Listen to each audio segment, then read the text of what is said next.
हाँ जी, नमस्कार साथियों। क्या हाल चाल, वेलकम है, स्वागत है आप सभी का मेरे इस YouTube चैनल पे। और मेरा नाम जो है वो रजनीश है।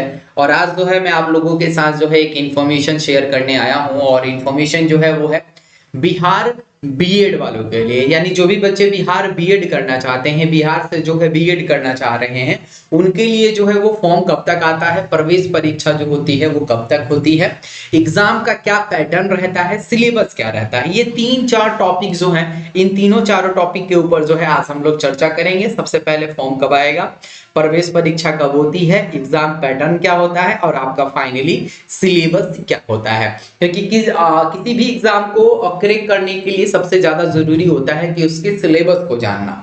तो हम लोगों को इसके सिलेबस के बारे में भी जानना है, एग्जाम के पैटर्न के भी बारे में जानना है, और एग्जाम जो होता है वो कब तक होता है, इन सभी के बारे में जो है एक एक करके जो है आपको मैं बताऊंगा। और एक एक करके सारी चीजों के बारे में जो है हम लोग डिस्कशन करने वाले हैं बिहार बीएड एंट्रेंस एग्जामिनेशन 2025 के लिए।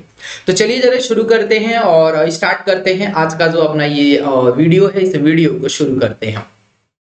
सबसे पहले जो है बिहार बीएड और संयुक्त प्रवेश परीक्षा, जिसको हम लोग किस नाम से जानते हैं भैया, इसको हम लोग जानते हैं सीएटी बीएड, है ना। इसको किस नाम से जाना जाता है, सी टेट बीएड के नाम से जाना जाता है। राज्य के विभिन्न विश्वविद्यालयों में 2 वर्षीय बीएड। आपको बता दूं कि अब जो है इस साल से जो है 1 वर्षीय बीएड भी शुरू हो गया है। और आपको मैं बता दूं कि 4 साल वाला इंटीग्रेटेड बीएड भी शुरू हो चुका है। कार्यक्रम में प्रवेश के लिए आयोजित की जाती है। इस परीक्षा के माध्यम से उम्मीदवारों का चयन बीएड पाठ्यक्रम प्रवेश के लिए किया जाता है। यानी जिन बच्चों का सपना होता है कि मैं जो है बीएड करूं और बीएड करने के बाद जो है फाइनली मैं टीचर बनूं, तो उन लोगों के लिए जो है ये बीएड जो है हर एक साल जो है कंडक्ट करवाया जाता है। और आपको बता दूं कि ये हर एक राज्य में होता है। ऐसा नहीं है कि मैं बिहार का बता रहा हूं तो खाली बिहार में ही होता है, ये ऑल ओवर इंडिया में कराया जाता है। और अधिकतर का जो सिलेबस होता है वो अलग अलग होता है। इसीलिए मैंने आज आप लोगों को पर्टिकुलर बिहार के बारे में बताया है। धीरे धीरे अगर आपके पास अगर आप बोलिएगा तो मैं और स्टेट के बारे में भी बता दूंगा कि किस स्टेट में किस तरीके की जो है बीएड होती है और वहां पे जो है क्या पैटर्न जो है फॉलो किया जाता है। अब लिखा हुआ है सेक्शन योग्यता जो है क्या है, यानी कौन कौन इस फॉर्म को भर सकता है।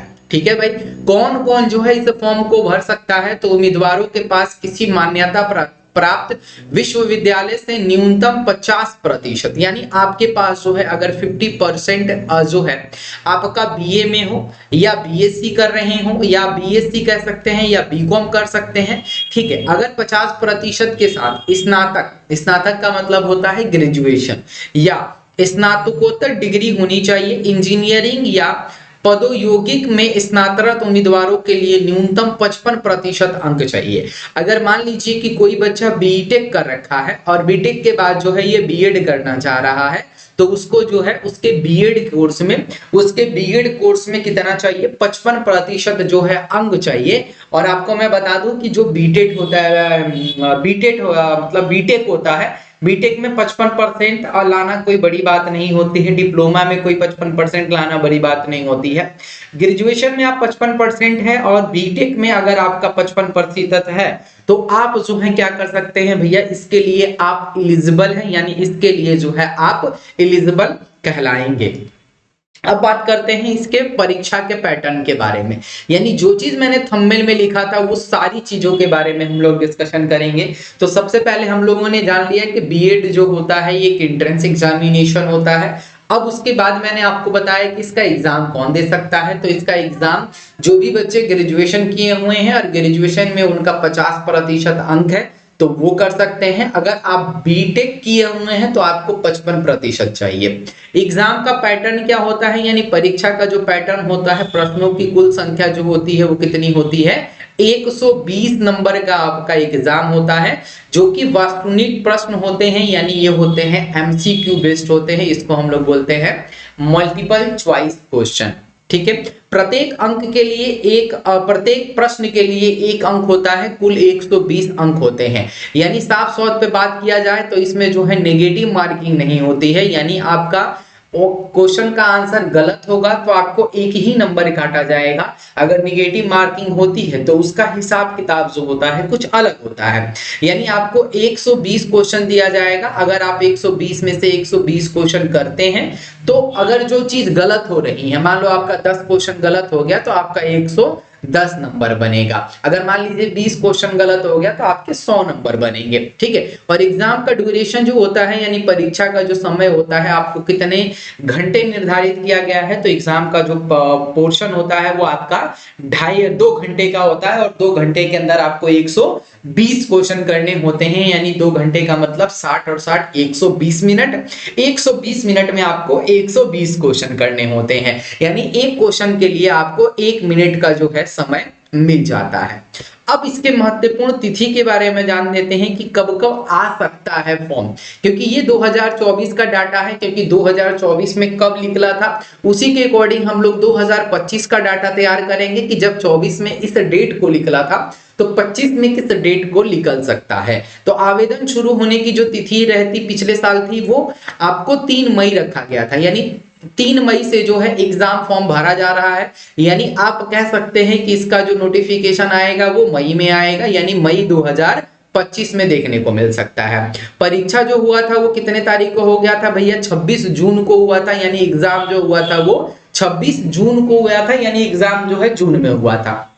यानी फॉर्म निकलने के जस्ट 1 महीने बाद ही आपका जो है एग्जाम ले लिया गया था, यानी मई में आपका फॉर्म निकला था और जून में जो है आपका एग्जाम भी कंडक्ट करवा लिया गया था।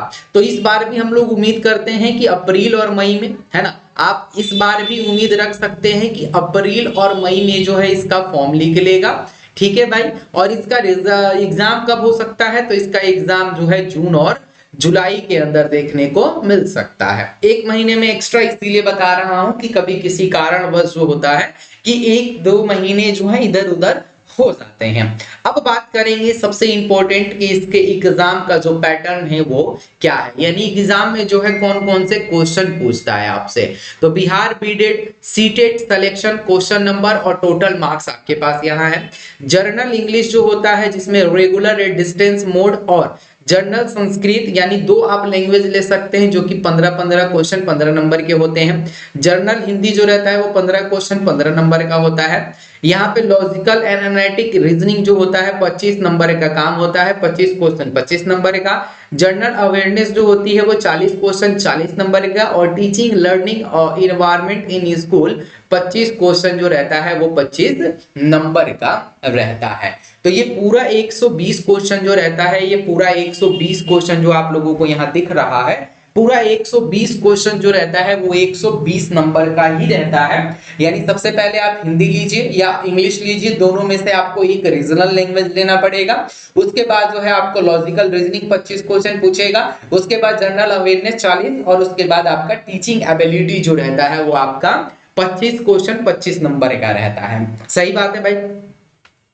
अब इसकी तैयारी जो है कैसे करनी है भाई, अगर आप इसकी तैयारी करना चाहते हैं तो आप इस चैनल के साथ जो है जुड़ सकते हैं, क्योंकि इस चैनल के थ्रू जो है बीएड एंट्रेंस एग्जामिनेशन की तैयारी जो है बहुत जल्द जो है वो शुरू होने वाली है। और बहुत जल्द जो है बीएड एंट्रेंस के लिए मैं जो है आप लोगों के लिए इसी चैनल के थ्रू जो है तैयारी भी शुरू करवाने वाला हूं। तो इस चैनल के साथ जरूर जुड़ जाइएगा। अगर पहली बार आप इस वीडियो को देख रहे हैं तो चैनल को सब्सक्राइब करना भी ना भूलिएगा। चैनल को सब्सक्राइब करके बेल आइकन को जरूर प्रेस कर दीजिएगा ताकि जो भी मेरी अपडेट आए सीधे आप तक चली जाए।